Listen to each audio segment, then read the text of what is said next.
Hello mga karilman, magandang araw sa inyo. Napanood niyo po ba yung nag-viral video na larong basketball ng mga kabataan mga karilman?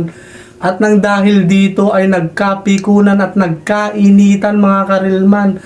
Kaya naman nagawa ng isa dito na binuhat yung kalaro niya at ibinalibag dun sa sahig mga karilman. Grabe yung ginawa mo dito, idol.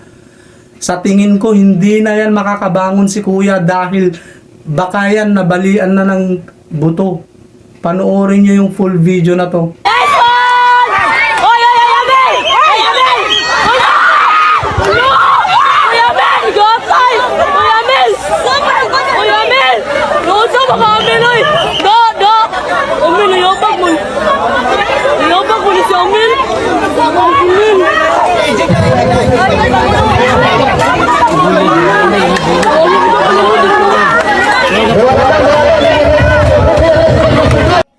Grabe yung ginawa mo dito.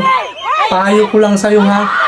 Huwag kang makikipaglaro ng basketball kung pikunin ka at mainitin yung ulo mo. Okay? Sa tingin ko yung ginawa mo kay kuya, nabalian yan ng buto. Sa susunod, huwag ka nang sumali at makipaglaro ng basketball. Naintindihan mo?